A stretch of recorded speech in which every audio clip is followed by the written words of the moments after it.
Be me, Alex, lead photographer for Aperture Luxe.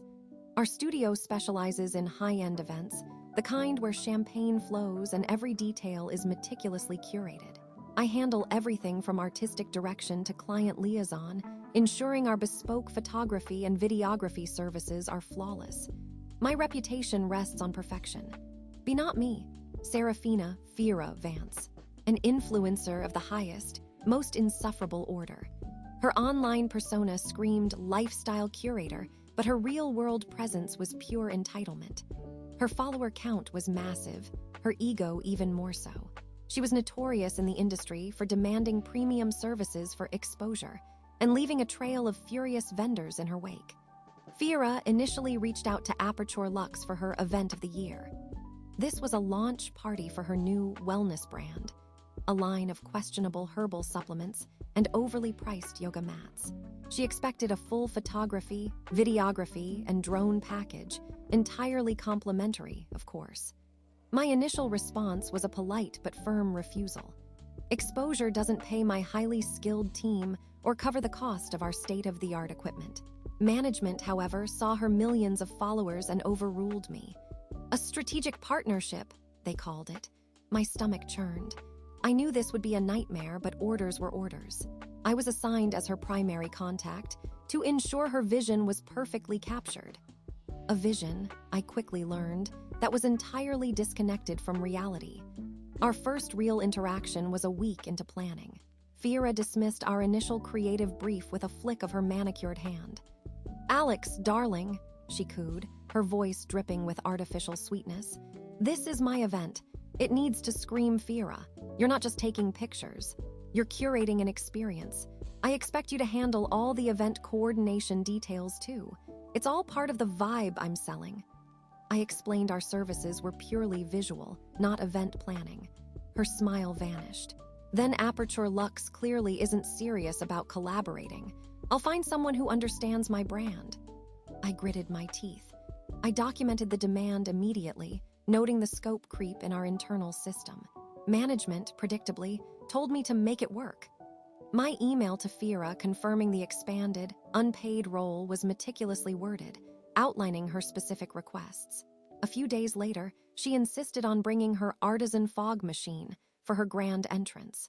"It creates this ethereal, mystical effect," she explained, sending me a low-quality phone video of a sputtering machine spewing thick, acrid smoke. Our venue, the opulent Evergreen Ballroom, had strict policies against external electronics, especially anything producing fog or smoke. Their state-of-the-art fire suppression system was notoriously sensitive. I calmly explained this, citing Clause 4C of the venue contract, which Fira had signed. "The venue explicitly prohibits unapproved external atmospheric effects due to fire safety regulations." She waved her hand dismissively. "Nonsense. My machine is organic. It's special. Tell them it's part of the Fira experience. They wouldn't dare interfere with my artistic integrity." I sent an email summarizing our conversation, explicitly stating her insistence despite my warning and the venue's policy. Her reply was a single, imperious, confirmed. My vision, my rules. Another carefully documented interaction. Then came the demands for custom projections and a highly complex, last-minute lighting setup. She wanted a 360-degree holographic display of her face, swirling around the ballroom as she spoke. This was 2 days before the event. I explained the technical impossibility and the exorbitant cost, not to mention the lead time required. "Alex, dear," she said, tapping her phone impatiently, "you're Aperture Luxe. You're supposed to be the best. Just make it happen. For free, of course. It's for my brand." I didn't refuse directly. Instead, I sent an itemized quote for the impossible requests, detailing the engineering, equipment rental, and labor. I noted that these were outside the scope of standard event photography and coordination. I knew she'd reject it. She did, calling it outrageous. Again, her exact words were documented. The week of the event, the dam finally broke. Fira reviewed a draft mood board, one she had approved months ago, and declared it utterly pedestrian. She called me in a fury, her voice a shrill, piercing whine. "This is unacceptable. This reflects poorly on my brand. I demand a full 100% refund for your services, and you will still provide full photography and videography coverage, free of charge, as promised. Otherwise, her voice turned menacing, I will tell my millions of followers that Aperture Luxe sabotaged my launch. I will personally ensure your business is decimated by negative reviews. Then she pushed it further. And what's more, Alex, I will use my premium, extra-dense fog machine for my grand entrance. The venue has no right to dictate my artistic expression. If you don't ensure it's prominently placed and fully operational, I'll tell everyone Aperture Luxe deliberately interfered with my vision, leading to a dull, uninspired launch. My heart pounded, but not from fear. It was the thrill of the hunt. This was it, the breaking point, the perfect, arrogant overreach I had been anticipating. I feigned resignation, a tired sigh audible on the phone. We understand you want your vision to be perfect, Fira, I said, my voice carefully modulated to sound defeated. We'll ensure your machine is positioned prominently for your entrance, just as you wish. Inside, a cold, calculated clarity settled over me. She had just handed me the rope, and she was already tying the noose around her own neck. The moment Fira threatened to ruin Aperture Luxe and simultaneously demanded the use of her prohibited fog machine, my entire focus shifted. I went into read-only mode. No more arguments, no more polite pushback, only meticulous documentation and cold, hard facts. My plan was simple, malicious compliance. I would give her exactly what she demanded, ensuring every single step was covered by a paper trail so extensive it could choke a small horse. My first call was to Mr. Thorne, the Evergreen Ballroom venue manager. I expressed deep concern about Fira's insistence on using her artisan fog machine. I framed it delicately, as if I were trying to help Fira navigate the venue's rules while subtly pushing Mr. Thorne to reiterate them. Mr. Thorne, I began, Fira is very passionate about her creative vision. She's particularly insistent on using her own specific fog machine for her entrance. We've informed her of the venue's policies, of course, but she's quite adamant. Can you confirm the exact protocol if a client insists on using their own atmospheric effects despite warnings? Mr. Thorne, a stickler for rules and safety, immediately sent me an email. His response was precise. Per Evergreen Ballroom event contract clause 7 billion and our liability waiver, external fog or smoke machines are prohibited. If a client insists on proceeding despite documented warnings, they assume full liability for any and all resulting damages, including fire suppression system activation and potential fines or legal action from the city. He included a copy of the specific clauses, highlighted, time-stamped, perfect. Next, I meticulously reviewed Aperture Luxe's own service contract, the employee handbook, and Fira's signed agreement with us. I found several key clauses. Client-provided equipment and liability, which stipulated that Aperture Luxe bore no responsibility for malfunctions or damages caused by client-supplied gear. There was also a malicious damage clause in the venue contract, holding the client accountable for actions leading to property destruction. Our handbook had a section on mitigating risk from client noncompliance, which essentially stated to document everything and follow client instructions if those instructions were acknowledged to be against policy, and the client took explicit responsibility. I ensured every single communication with Fira about the fog machine was in writing. Confirming our conversation, Fira, I typed. You understand the Evergreen Ballroom's explicit prohibition against external fog machines, and you still wish Aperture Luxe to facilitate its use during your grand entrance, accepting full liability as per the venue contract. Her reply was swift, arrogant, and concise. Yes, my vision is paramount. Position it perfectly. Another gem for the collection. I even went so far as to get her to specify where she wanted it placed and who her team member was who would operate it. She happily obliged, dictating the exact spot near the main stage where the heavy mist would billow. I didn't stop there. I briefed my entire team. No one touches her fog machine, I instructed. Document everything. If Fira's team asks for help with it, politely decline and refer them to her. Our job is to capture the event, not to enable a safety violation. But, I emphasized, if her team sets it up, we photograph it. We capture her entrance, fog and all.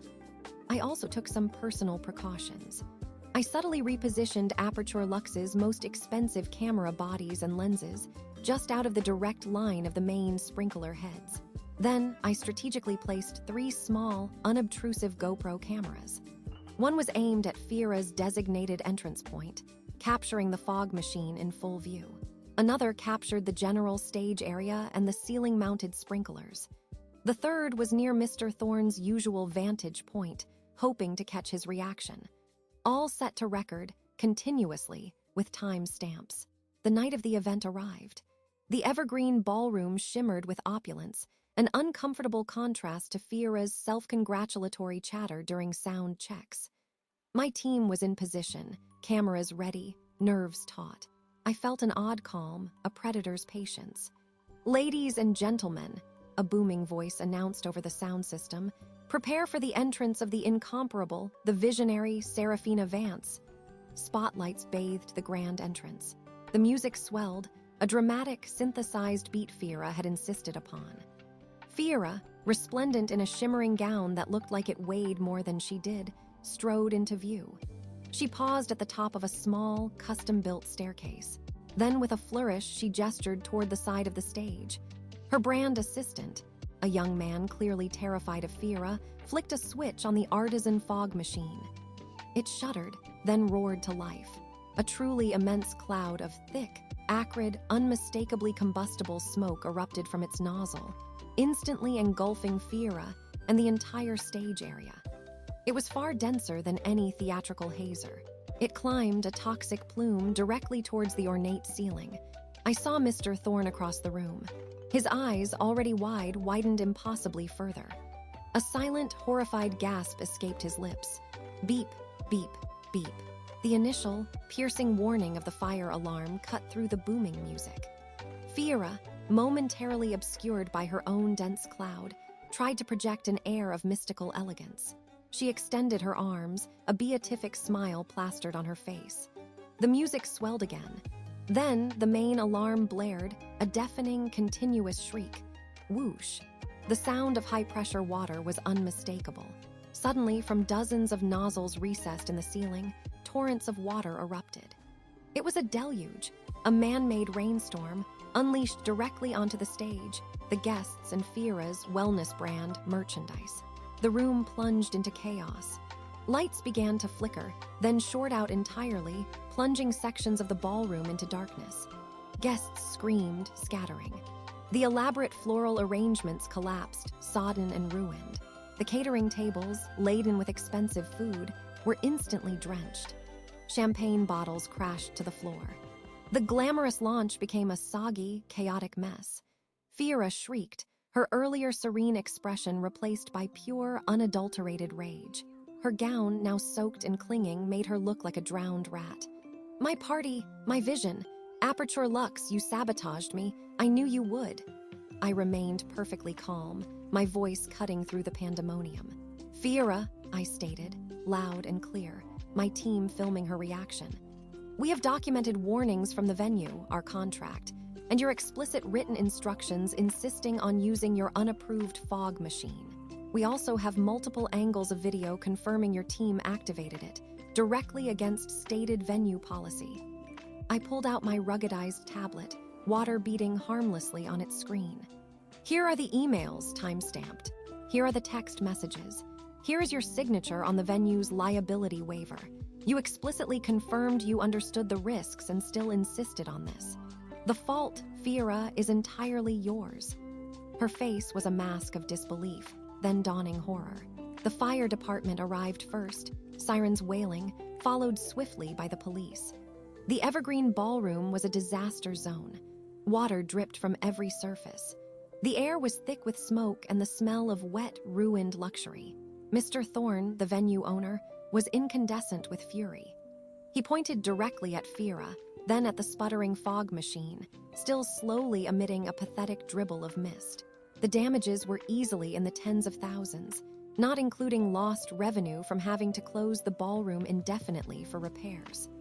Aperture Lux's legal team was already on a conference call, patched directly into my tablet. I presented the video evidence from our GoPros, showing Fira's team activating the machine, the immediate deployment of the sprinklers, and Fira's initial demands. I displayed the chain of emails and texts, time-stamped, irrefutable. Fira's brand manager, who had been frantically trying to console her, looked utterly defeated as the evidence piled up. He slowly backed away from his client, a look of abject resignation on his face. Fira, despite the overwhelming proof, tried to deny everything, screaming that it was a conspiracy, that I had somehow manipulated the system. But the video evidence of her specific instructions and the direct cause and effect was undeniable. The police took her statement, which consisted mostly of sputtering denials and threats. Mr. Thorne didn't hesitate. He immediately pressed charges for property damage and reckless endangerment. The venue's lawyers were already drafting a massive civil lawsuit for repairs, lost business, and emotional distress. Major sponsors of Fira's wellness brand, watching the chaos unfold on hastily shared social media clips, began pulling their support within hours. The launch party was less a celebration and more a public execution of her career. Update: a few days later. Aperture Luxe received official commendations from both the Evergreen Ballroom and the city's fire marshal for our professionalism and incredibly thorough documentation. We were specifically cited for helping them accurately assign liability. Fira's social media was a toxic wasteland of negative comments, endless memes of her drenched face, and screenshots of sponsors announcing their disassociation. The wellness brand was already dead in the water. Update: a few weeks later. The civil suit against Fira from the Evergreen Ballroom proceeded with shocking speed. Her wellness brand had completely imploded, leaving behind a trail of disgruntled investors and a mountain of unsellable products.